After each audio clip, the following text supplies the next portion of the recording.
Allahul azim wa sadaqa rasulul karim.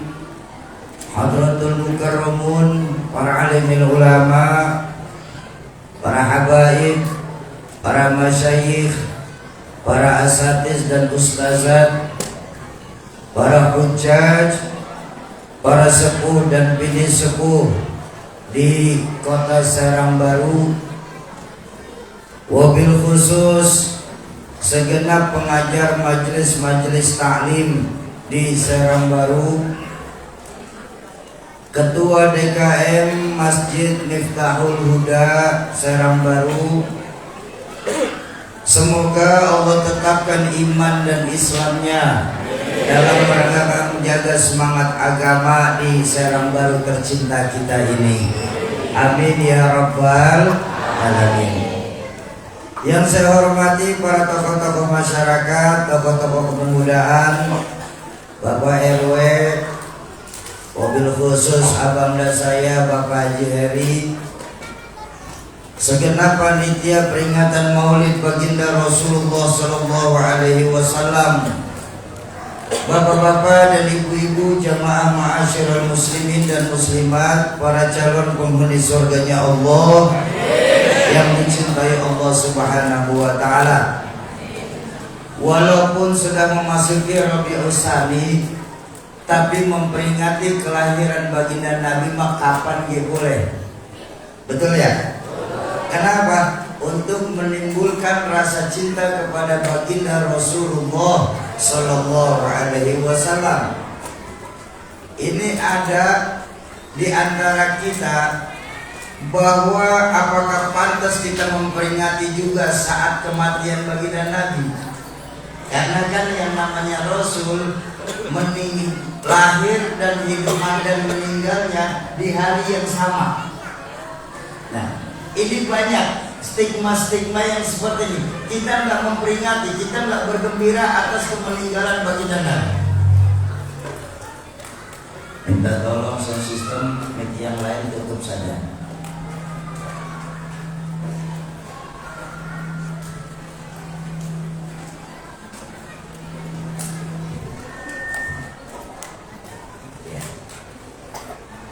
Sampai mana sih barusan? Kenapa Bapak Ibu? Sekarang ini banyak orang bisa memberi contoh, tapi sedikit orang yang mampu menjadi contoh. Memberi contoh mudah, tapi menjadi contoh jauh lebih susah. Dan itulah sebabnya beruntung kita, kenapa Allah menyuruh kita mencontoh baginda Nabi. Beliau selain memberi contoh, tapi juga mampu menjadi contoh. Dalam Al-Quran pun ditekankan oleh Allah, laqad kana lakum fi rasulillahi uswatun hasanah, suri tauladan yang paling baik. Lalu apa yang bisa kita contoh dari baginda Nabi? Nah, segitu aja judulnya ya. Ya, segitu aja judulnya dah. Udah mau jam 10.11. Segitu aja, mudah-mudahan 15 menit selesai dah. Potong 10 menit pembukaan, sisa 5 menit lagi saya ngomong. Udah dengerin aja, kenapa sih? Pertama, yang bisa kita contoh oleh baginda dari diri baginda Nabi apa? Pertama, dalam berdakwah, baginda Nabi itu mengembalikan nilai-nilai keimanan kepada Allah Subhanahu, yang memang sangat kita rasakan bahwa belakangan ini tingkat keimanan kita kepada Allah sudah mulai lentur, bahkan luntur adanya. Lentur, bahkan luntur. Baginda Nabi diutus sama Allah mengembalikan nilai-nilai keimanan kepada Allah. Ayo kita lihat. 13 tahun beliau berdakwah awal-awal perjuangan di kota Mekah hanya untuk menanamkan nilai-nilai keimanan, meninggikan kalimat tauhid, la ilaha illallah Muhammadur. 13 tahun beliau berdakwah. Dicaci maki, dilempari kotoran onta,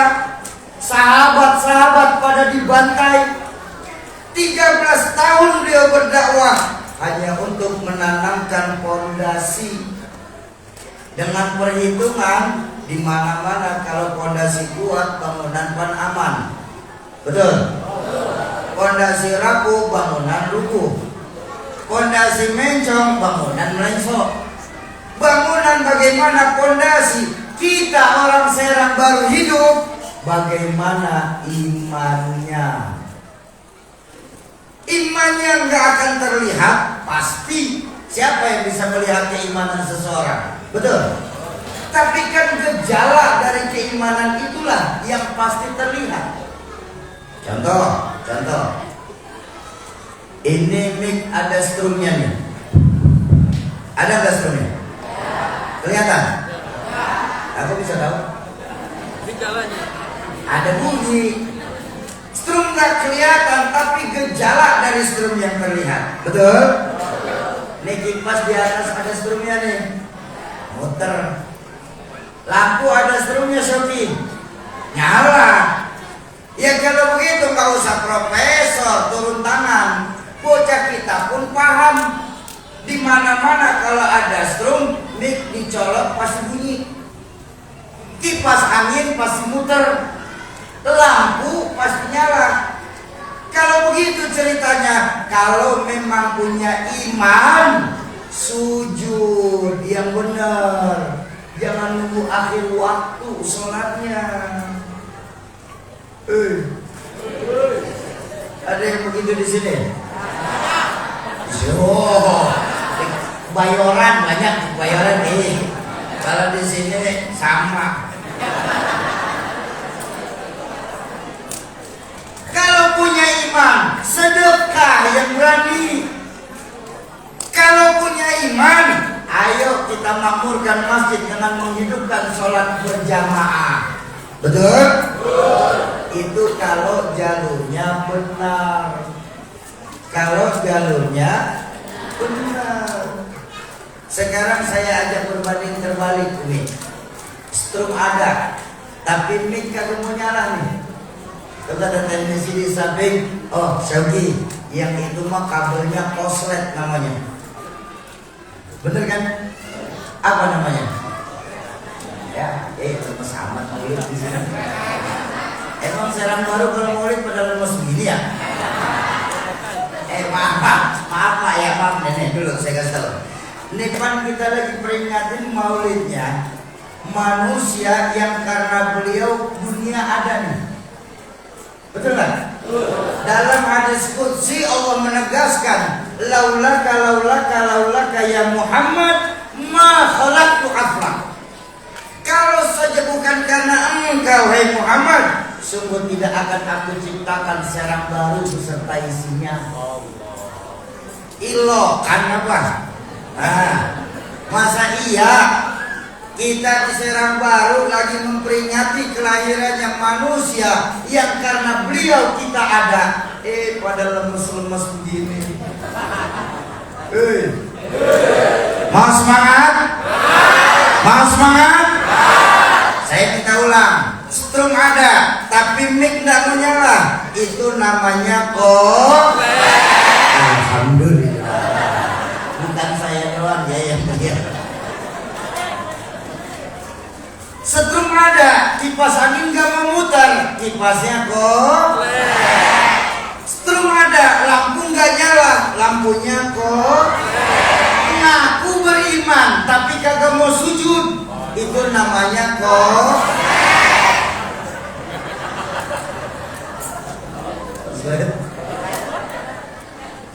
Ngaku beriman, rumah dekat masjid bagus, nggak mau menghidupkan sholat berjamaah di masjid, itu namanya kok.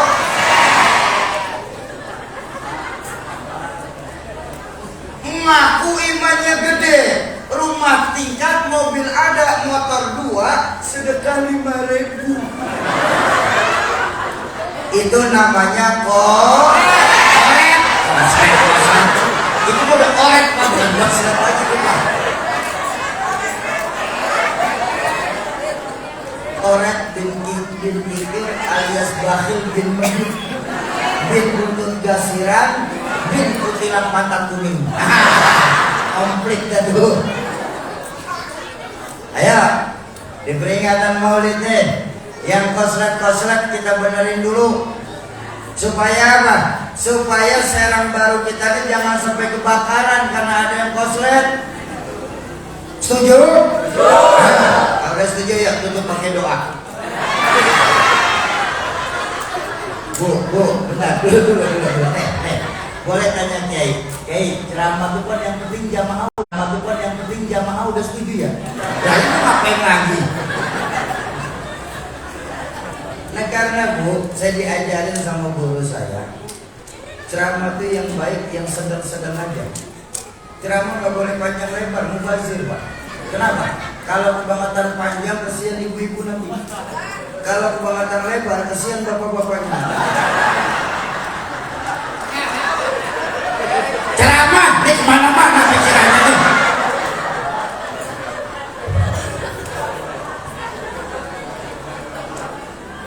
Bapak Ibu jemaah ma'asyiral muslimin dan muslimat, para calon penghuni surganya Allah yang dicintai Allah Subhanahu wa taala. Ayo dah kita ngobrol dikit. Sekarang ini insya Allah di Serang Baru ini, di Cibarusah ini, di Cikarang ini, yang namanya syirik jandi, syirik terang-terangan, insya Allah kita udah gak bakal ada. Amin. Nyembah pohon gede, oh udah gak bakal ada di tempat kita mah ya. Emang pohonnya udah habis.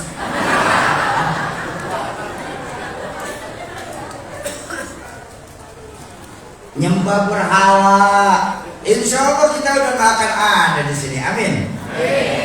Tapi justru belakangan ini kita yang sering terkena apa? Syirik khufi, syirik yang samar-samar, syirik yang remeng-remeng. Ya, kita lebih mempercayai sesuatu dibandingkan Allah. Ini belakangan ini nih Bang, kita lebih percaya sesuatu selain Allah Bang. Cincin kita percaya.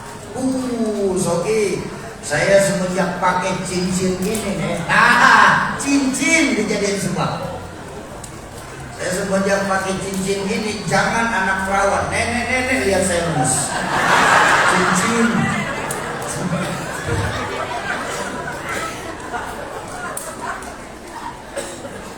Ikan.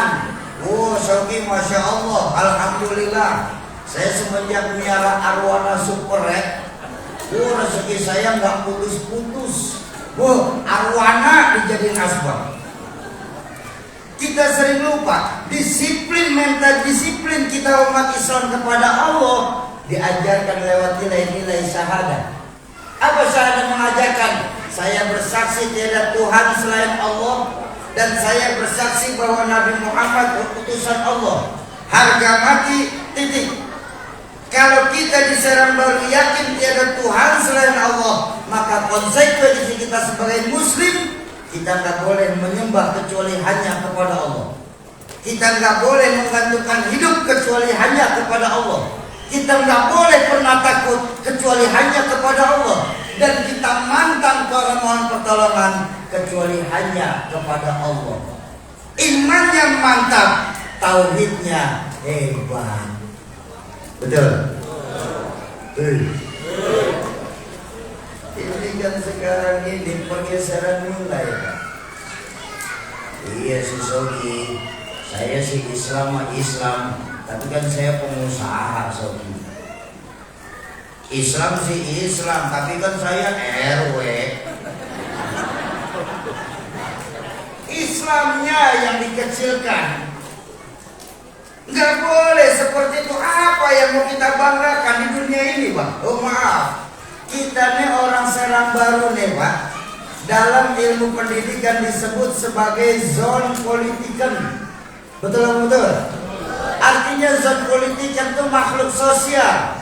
Namanya makhluk sosial, kita saling membutuhkan satu sama lain. Sombong kita di Serang Baru. Ada yang berasa hebat sendiri, berasa pinter sendiri, berasa jago sendiri. Apa nanti kalau meninggal kita bakal jalan ngubur sendiri? Betapapun kita, pasti kita memerlukan orang lain dalam lingkungan kita. Betul? Apa mentang-mentang saya bisa ceramah di Miftahul Huda ini, Pak? Oh, terus saya sombong. Hei, jamaah Miftahul Huda, semua yang ngaji nih, yang datang nih, semua harus ngajinya sama saya ya.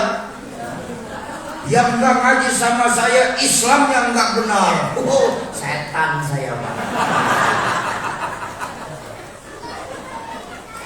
Kenapa? Betapapun hebat saya bicara, 3 jam menggelegar, berkobar, membakar, tapi yang dengerin nggak ada. Hebat gak? Kemarin kata Pak Jaya itu Syauki udah lama begitu ya. Betapapun hebatnya kita tetap memerlukan orang lain dalam kehidupan kita. Saya bisa enak ngomong begini, kenapa? Karena ada yang dengerin. Betul? Bapak Ibu bisa duduk tenang madep ke sini, kok mau? Karena ada yang didengerin. Masing-masing kita saling membutuhkan satu sama lain. Betul? Ayo coba dah gantian. Bapak Ibu duduk tenang menghadap ke sini 4 jam lamanya. Di sini gak ada apa-apa. Itu lebih serem. Semasjid kesurupan. Apa yang mau kita banggakan? Yang tidak bergantung itu cuma Allah. Dalam Al-Quran sudah jelas, kullu man 'alaiha fan wa yabqa wajhu rabbika dzul jalali. Semua kita ini cuma fana saja, Pak. Bapak, ibu, rumah, anak, istri, mobil, motor, itu kefanaan. Untuk apa kita mati-matian untuk sesuatu yang belum tentu bisa kita bawa mati? Betul? Bukankah lebih baik kita hidupkan apa-apa yang memang nanti kita ketika modal kita ketika dihidupkan kembali di yaumil mahsyar. Bapak Ibu jamaah ma'asyiral muslimin dan muslimat, para calon penghuni surganya Allah yang dicintai Allah Subhanahu wa taala. Makanya Imam Hasan Al-Basri pernah mengingatkan kepada kita bahwa sungguh hidup di dunia ini kita nggak pernah lebih dari 3 hari, Pak. Jadi untuk mengembalikan nilai-nilai keimanan kita nih, Pak. Ya. Mau apa kita mati-matian untuk urusan yang belum tentu bisa kita bawa mati. Imam Hasan Al-Basri sendiri mengajarkan berapapun umur kita saat ini, kehidupan kita nggak pernah lebih dari 3 hari. Yaumul ams, yaumul ghad, wa yaumul an. Hari kemarin, hari esok, dan hari ini nggak pernah lebih dari segitu. Betul? Hari kemarin sesuatu yang sudah lewat dan gak akan pernah yang namanya bisa kita putar kembali hari kemarin. Betapapun kita ingin mengulang masa lalu.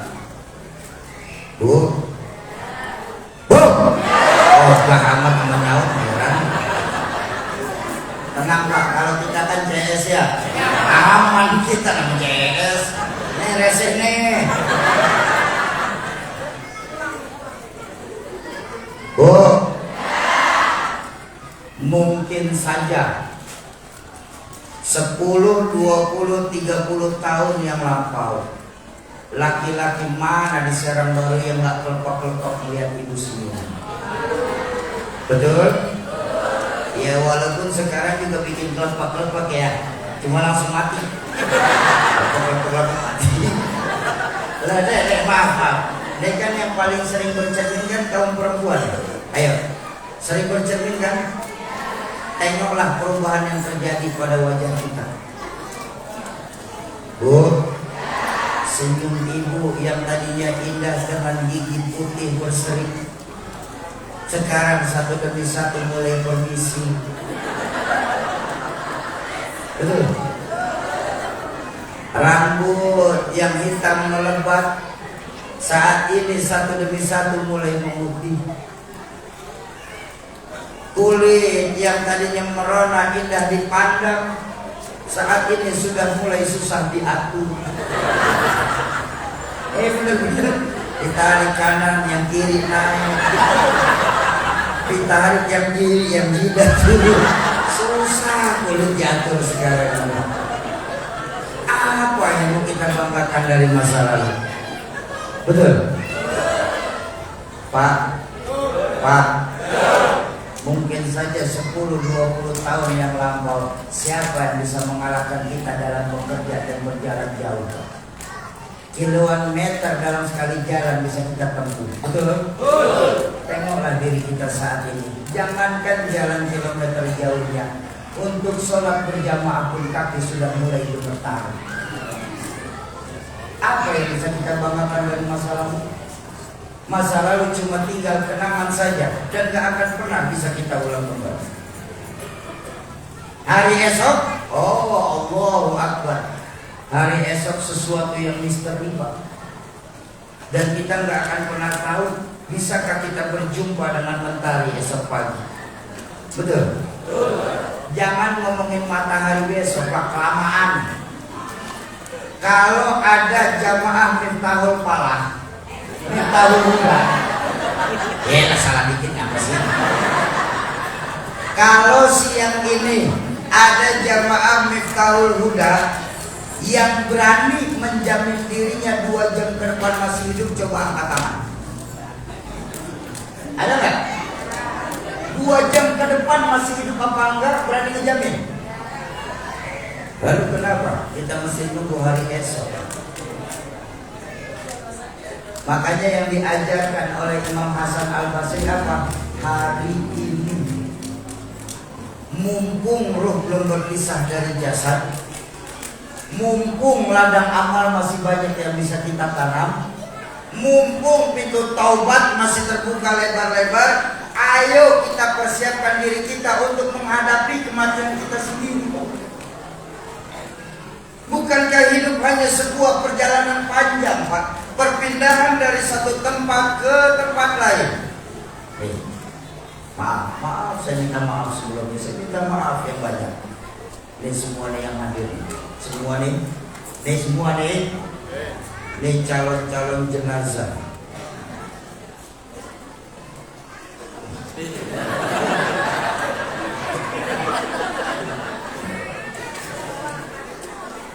Bu, bakal mati nggak?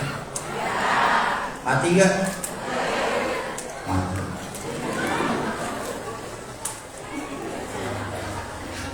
Bapak-bapak mati nggak? Mati. RW mati. Mati jangan aja. Masih sehat lu. Walat ibu.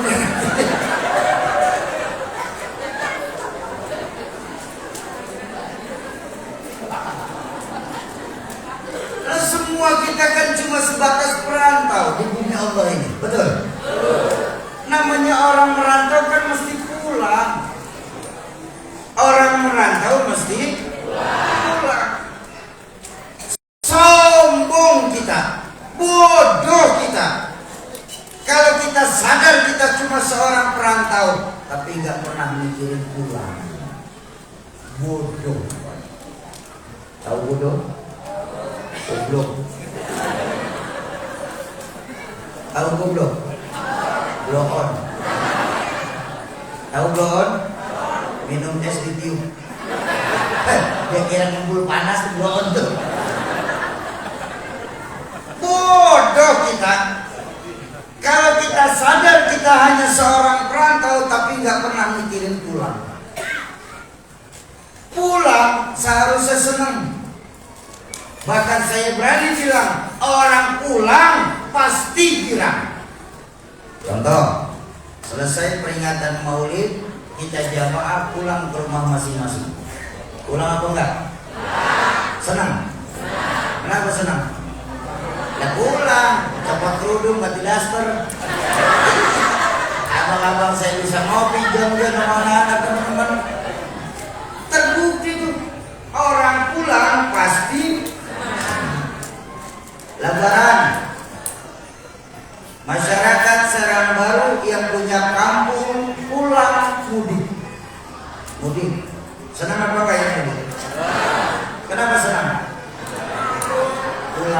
kampung, ketemu keluarga besar. Betul? Terbukti orang pulang pasti lagi masih sekolah. Kalau Bapak Ibu ingat, di kelas ada guru galaknya. Pas pelajaran beliau ada pengumuman, Bapak guru nggak masuk sekolah, anak-anak boleh pulang. Pulang, apalagi bilang aman dong kamu. Senang apa enggak? Kenapa senang?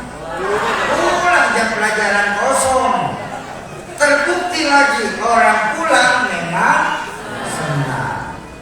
Terakhir, selesai hidup di dunia kita pulang kepada Allah. Pulang.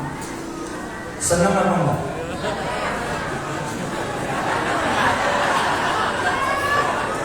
Enggak konsekuen nih. Mau bilang senang, aku habis johor.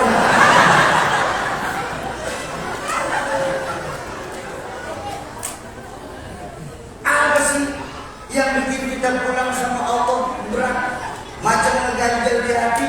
Dua hal diajarkan sama guru kami. Pertama, hubbud dunia wa karahiyatul maut. Kita ada kebanyakan cinta mau urusan perkara dunia, sehingga timbul berpisah, ada yang berat terganjal di hati. Maka pulang kepada Allah pasti berat. Betul? Apapun pekerjaannya, Pak, apapun pekerjaan, kalau di hati sudah ada cinta dunia, mereka akan takut dengan yang namanya kematian. Seorang pejabat yang apabila di hatinya sudah terlalu cinta sama urusan dunia, maka mereka akan takut kehilangan jabatannya. Maka yang terjadi apa? Dia akan mempertahankan segala cara, yang penting tetap nangkring di jabatannya. Orang kaya yang apabila di hatinya sudah cinta dengan urusan dunia, maka mereka akan takut kehilangan hartanya. Maka yang sering kita lihat apa? Yang sering kita saksikan, dengan keterpaksaan pergi pagi pulang malam, pergi pagi pulang malam. Yang penting kekayaan tidak bakal turun lagi. Urusan sholat nomor 16. Bahkan seorang ulama apabila di hatinya sudah cinta sama urusan dunia, maka dia juga takut yang namanya kematian. Dia takut kehilangan jamaahnya.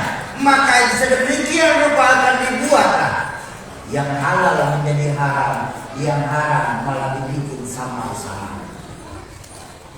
Memang ini apa namanya? Jeratan setan. Bahkan baginda Rasulullah Shallallahu Alaihi Wasallam, beliau kan seorang yang maksum, betul? Yang sebelum beliau minta saja Allah sudah kabulin. Baginda Nabi yang seperti itu pernah mendapatkan teguran dari malaikat Jibril alaihissalam. Allah Akbar. Saking sayangnya malaikat Jibril sama baginda Rasul, ditegur baginda Nabi dengan keras.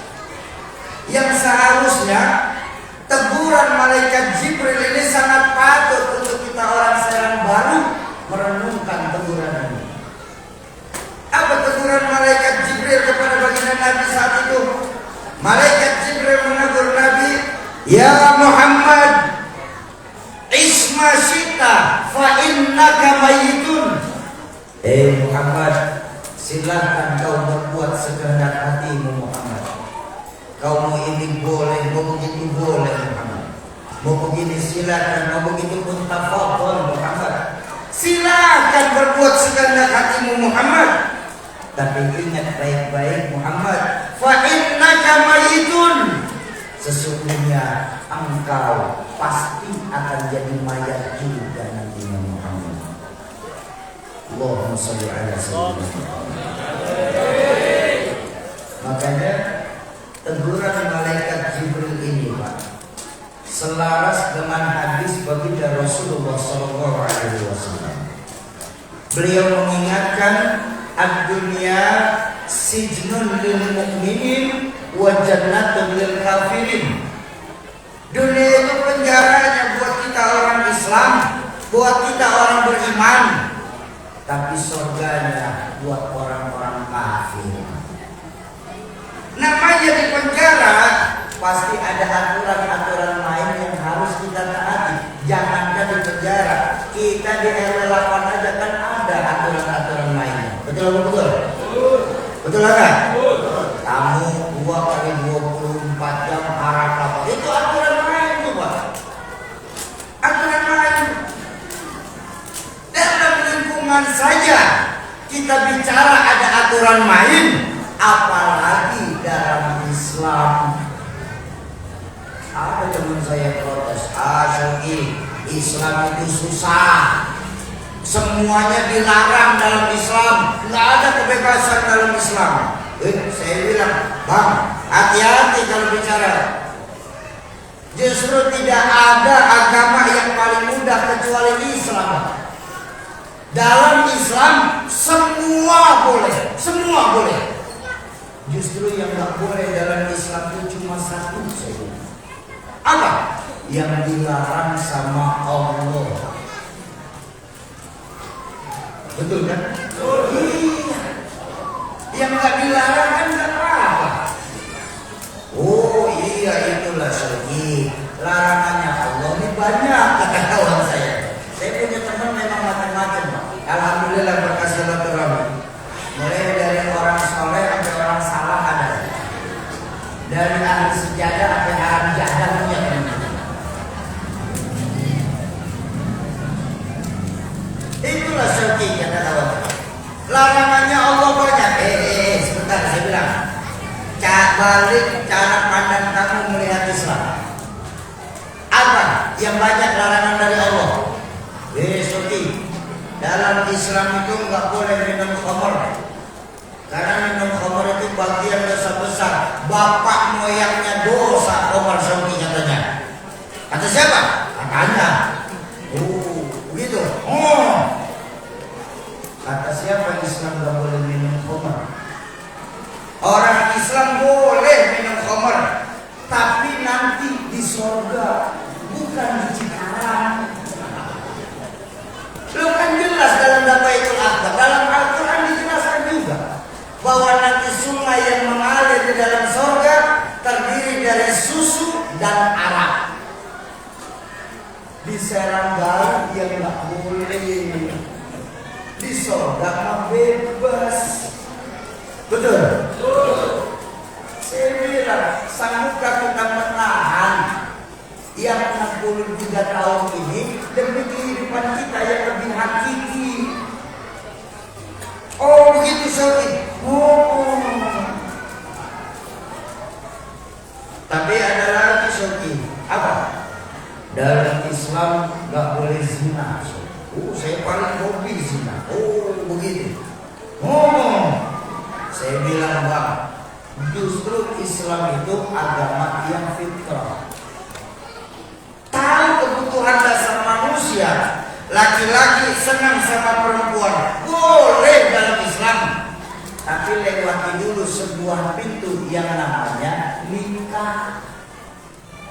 Betul? Bukan langsung main kacrambet aja perempuan. Ini fitrah, Bang. Allah aja menciptakan Adam dan Hawa. Ini kan fitrah menandakan. Betul? Allah nggak ciptain Adam dan Bambang. Apalagi Adam sama Agus. Enggak, Adam sama Hawa. Bahkan saya bilang, Bang, dalam Islam ya, Bang, jangankan masyarakat Islam, Bang, sampai ulamanya boleh nikah, Bang. Betul kan? Lihat masyarakat Islam. Islam mengajarkan, jangankan umatnya, sampai ulamanya boleh tetap nikah. Saya kalau penceramah aku boleh nikah, saya milih dulu jadi penceramah. Botak palapa panas. Lah ini kan fitrah. Oh begitu Syar'i. Oh ada satu lagi Syar'i. dalam Islam nggak boleh judi saja. Katanya membazirkan rezeki. Saya bilang justru dalam Islam itu sangat dianjurkan berbagi. Tapi bukan judi namanya, pintunya sedekah. Betul? Abang main judi 10 kali main, 1 kali dikasih menang sama bandar, udah girang. Kepada Allah abang sedekah 10 kali, 10-10-nya Allah ganti bang. Man jaa bil hasanah falahu asyru amsalihha. Siapa yang berbuat satu kebaikan, Allah akan balas dengan 10 kali lipat. Kenapa kita mesti ragu kepada Allah Subhanahu wa ta'ala? Itu menanamkan kembali nilai-nilai keimanan kita kepada Allah. Kalau kita sendiri, yang kedua Allah. Kalau kita berdua, yang ketiga Allah. Jangan pernah pisahkan Allah dalam hidup kita. Setuju? Malahan saya bilang, Pak, tidak ada agama ini yang mengatur sampai ke pakai peci. Agama-agama lain nggak ada pakai peci diatur, pakai topinya diatur. Kita Islam, kita umat Islam, agama pakai peci saja ngatur. Mana ada agama lain ngatur pakai topi? Betul nggak? Islam diatur, Pak. Apalagi soal kehidupan. Lihat, mau ceramah, mau kondangan, mau ada rapat, pecinya lurus gitu. Iya kan? Supaya apa? Timbul wibawa dan menyenangkan orang. Betul? Tapi begitu masuk ke tahun muda, diangkat sedikit. Kenapa? Dan bagian dari dari sujud. Iya kan? Cicilan belum kebayar miring. Guyem. Main gaplek kalah lagi, ya.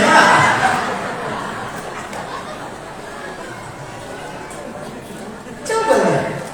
Pakai peci saja kita diatur dalam agama. Apa kita bisa bicara soal kehidupan dunia? Ya. Jadi dunia nggak perlu sedih. Ya, saya bilang bohong, kita nggak perlu dunia.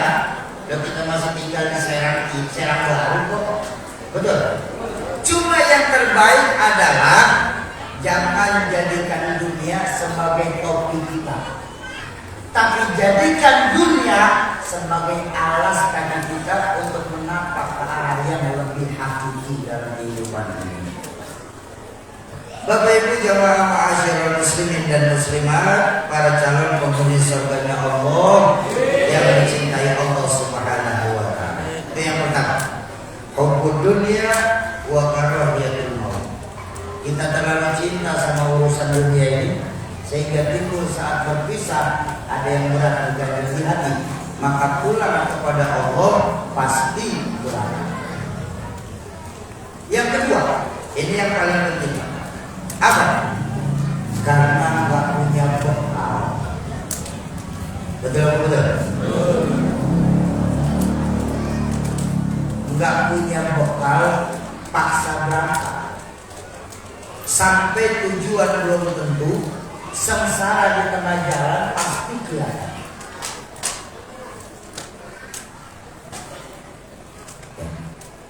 Maaf, perjalanan ke Bandung berapa lama biasanya? Hah? 2 jam, anggap 2 jam. Baik. Abang mau pergi ke Bandung, perjalanan 2 jam. Sebelum berangkat, kalau kita bawa kendaraan sendiri, kan pasti kita periksa kendaraan. Bannya masih aman atau nggak lewat tol, bensinnya aman nggak supaya nggak banyak berhenti, mesinnya sehat atau enggak, udah diganti oli belum, mobil sudah aman, pindah ke penumpang. Kalau bawa bayi, siapin air panas buat bikin susu formula. Supirnya udah dikasih rokok apa belum? Yang mau ke kamar mandi dulu supaya nggak banyak berhenti. Bawa anak kecil, siapin makanan ringannya. Jaga apa namanya? Serang Baru ke Bandung, yang perjalanan cuma 2 jam, kita mau berpayah-payah menyiapkan bekal. Pernahkah kita bayangkan kalau perjalanan hidup kita? Oh, Bapak ini maaf sekali. buat kita saja deh. Pertama-tama kita nggak tinggal di sini. Enggak. Di mana kita tinggal, Pak? Di mana kita tinggal pertama kali? Alam ruh. Jauh sebelum jasad yang kita pakai diciptakan, ruh terlebih dahulu diciptakan. Betul apa betul? Pan, Bu, nih punya asik ngobrol nih, Bu. Manusia kan terdiri dari dua unsur ya. Ada ruh, ada jasad. Itu baru manusia. Kalau timbang jasad doang, kagak ada ruh, bangke namanya. Ruh kagak ada jasad, hantu namanya. Manusia ada ruh, ada jasad. Tapi sebelum jasad diciptakan, ruh terlebih dahulu diciptakan. Berapa lama kita di alam ruh? Wallahu a'lam bishawab. Cuma Allah saja yang tahu. Nah, dari alam ruh merantau kita pindah. Pindah nggak? Pindah nggak dari alam ruh? Pindah. Kemana kita pindah? Alamul butun, alam rahim, alam yang ada di perut ibu-ibu saya nih. Pak, pernah nggak ketamatkan di situ? Oke. Berapa lama Bu di alam rahim? 9 bulan 10 hari Bang. Kita tinggal di situ Bang. Wahnan ala wahnin. Penderitaan di atas penderitaan. 9 bulan 10 hari mak kita ngandungin kita Bang. Betul? Ada yang 13 bulan bunting kepuk. Ya, Bapak nggak percaya Bu? Ada kan Bu? Ada Pak. Bapak nih Pak. Ada yang 2 tahun Pak. Keluar udah pisang.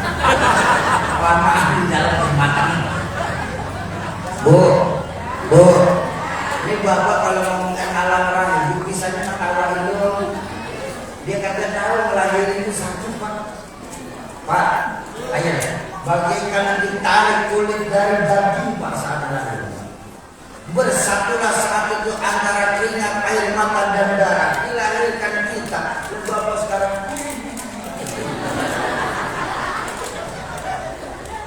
payah Pak, perempuan saat lagi hamil, Masya Allah,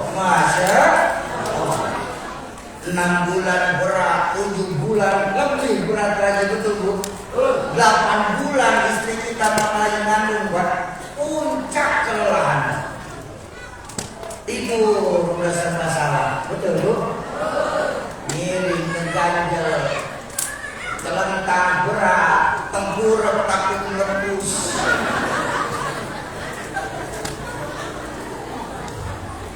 Emang bapak-bapak gak pernah tanya Bu? Pak, ayo. Saya tanya langsung, Bapak dengar sendiri ya. Ini biar fair kita deh. Jangan cuma buat doang misalnya Pak. Bu, kita kompak ya. Kita kompak mau? Pak, ini dengerin Pak. Bu, melahirkan sakit apa tidak?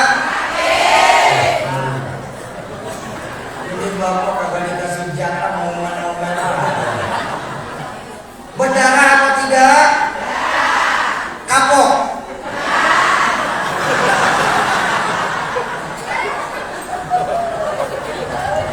Bandel juga. Bang, beneran. Bagaimana nggak mau sakit ya Bu ya? Bang, ayo pikirin baik-baik. Bagaimana nggak mau sakit? Pikirin baik-baik. Masuk 3 on, keluar 3 kilo. Pikirin, jangan dibayangin. Ini ibu bener-bener bayangin. Bu, ntar pulang ada yang nimbang ini.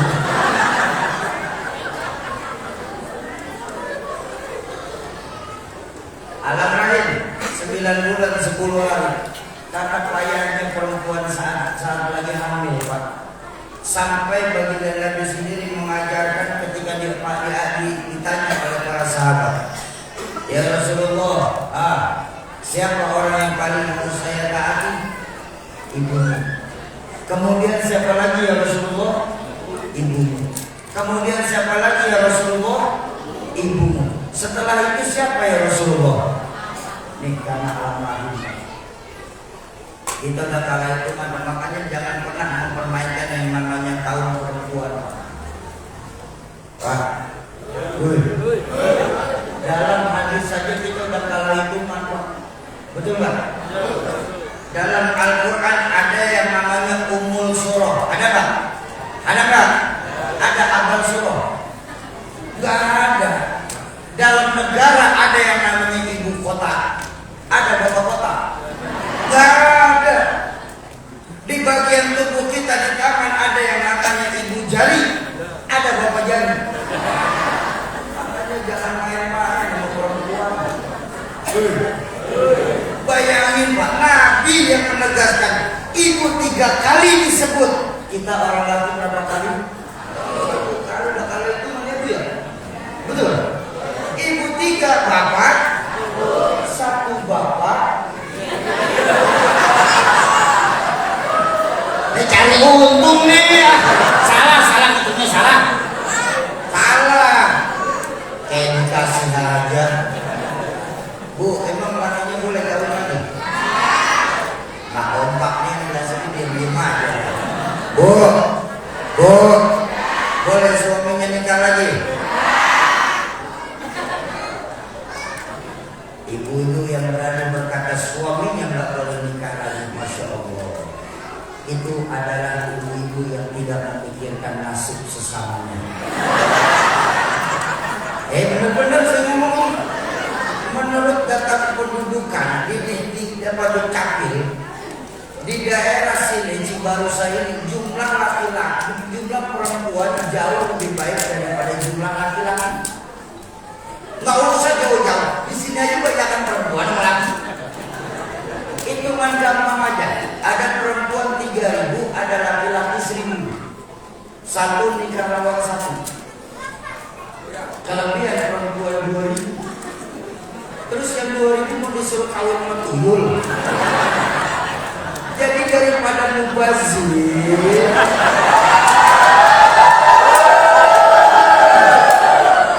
pulang saya dicegat tanggung jawab loh ya.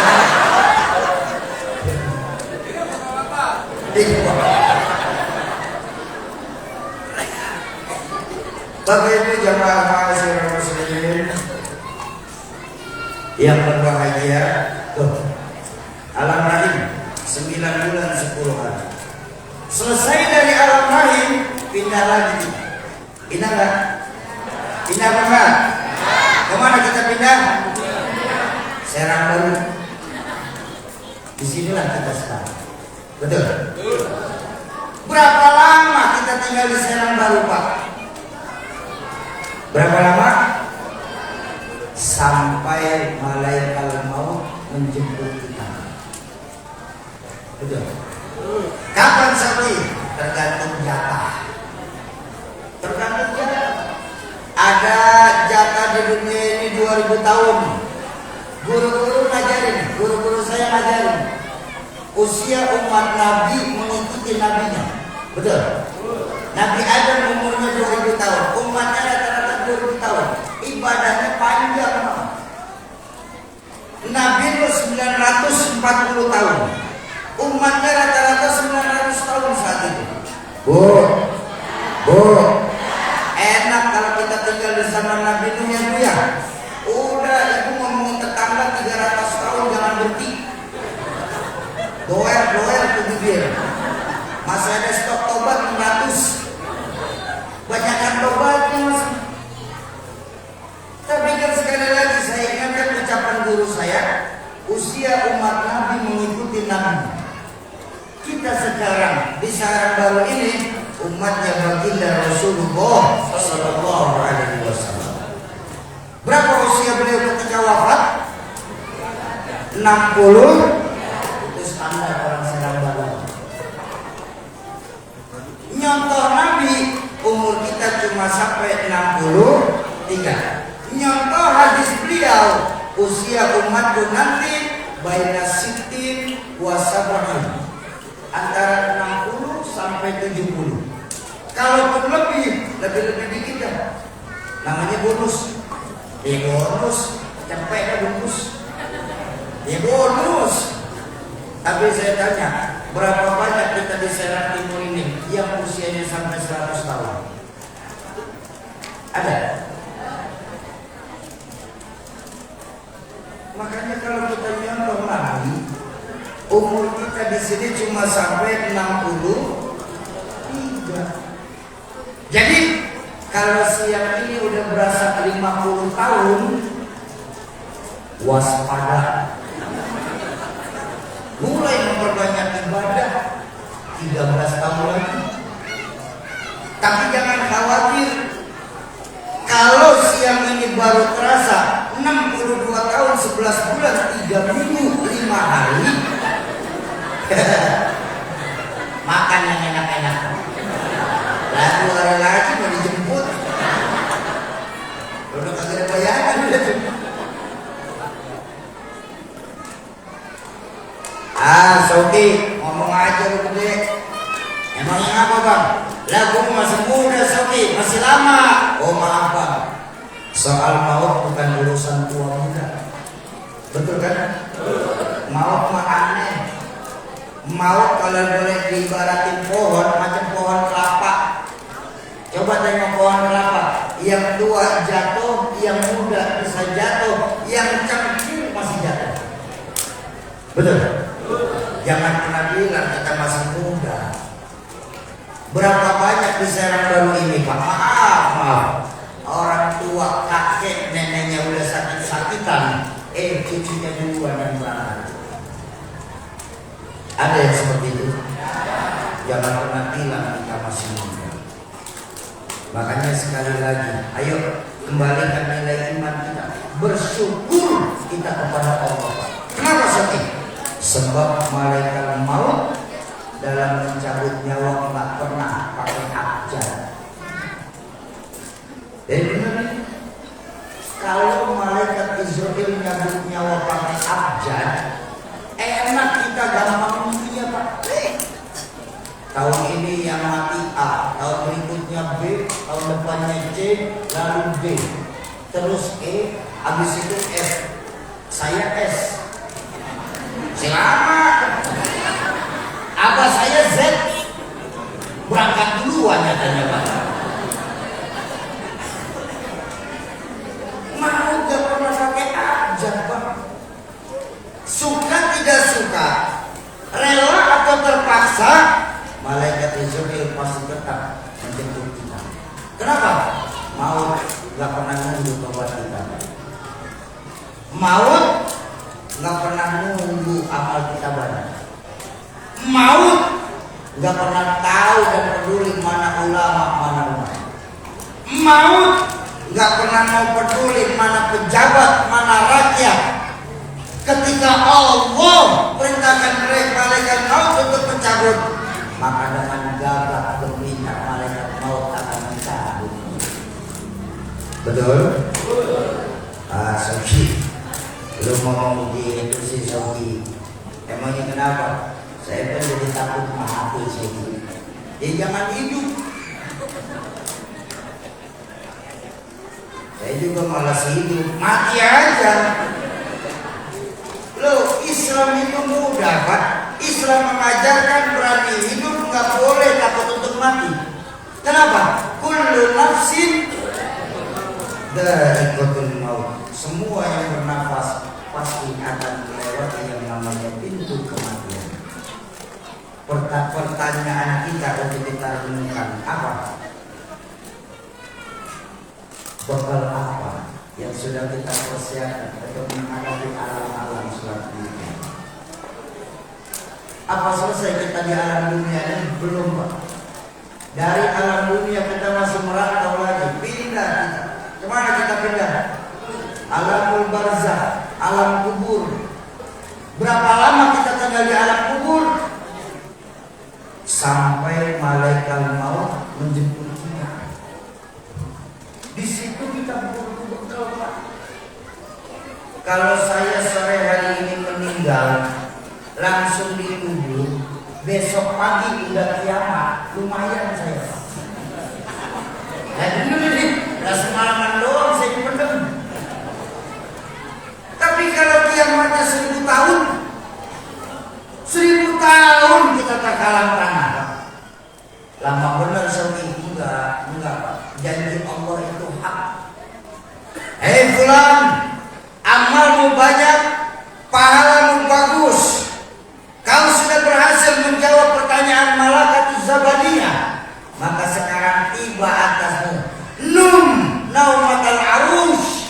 Tidurlah kalian seperti tidurnya pengantin baru. Subhanallah.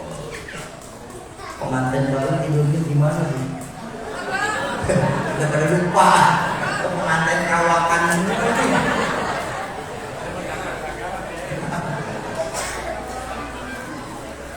Saya dapat kisah dari teman pengantin baru.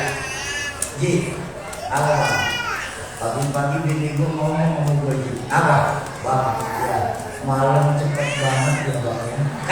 Malam cepet banget katanya. Dia pukul kalau pengantin baru. Ya kegerahan. Alam barzakh, alam kubur. Sampai datang hari kiamat. Selesai? Belum, masih pindah lagi kita. Kemana kita pindah dari alam barzakh? Yaumul mahsyar. Allahu Akbar. Dikumpulkan semua manusia dari Adam, dari zaman Nabi Adam sampai Adam Jordan. Ya akhir zaman masih ya Pak. Udah dengerin aja jangan protes.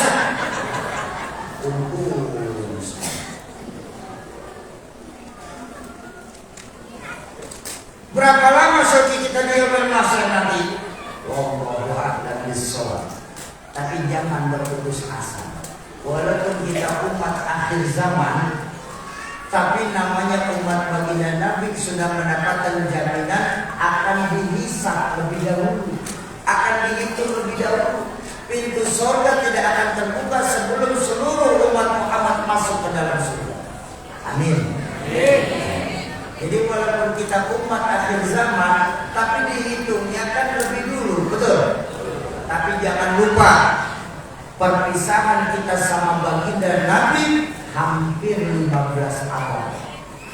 Artinya 15 abad itulah kita menunggu pindah lagi. 15 abad itulah kita tinggal di yaumul mahsyar. Apa selesai Soki? Belum. Dari yaumul mahsyar pindah lagi kita, merantau lagi. Kemana? Yaumil hisab.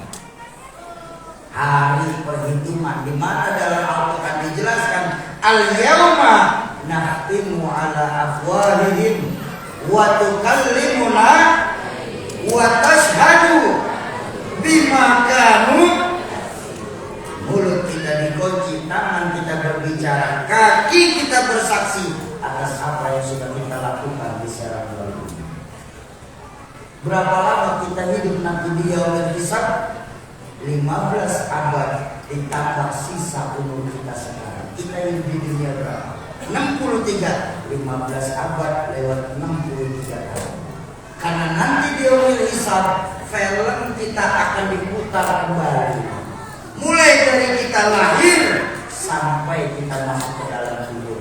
Tiap harinya, tiap pekannya, tiap tahunnya, tiap jamnya, tiap menitnya, sampai setiap detiknya akan diputar secara utuh. Lalu apa selesai dari yaumul hisab? Belum. Selesai kita dihitung sama Allah, pindah lagi kita. Pindah. Kemana kita pindah? Yaumil mizan. Hari penerimaan rapor. Berapa lama di yaumil mizan? Tergantung rapor kita bagus apa jelek. Cuman antrinya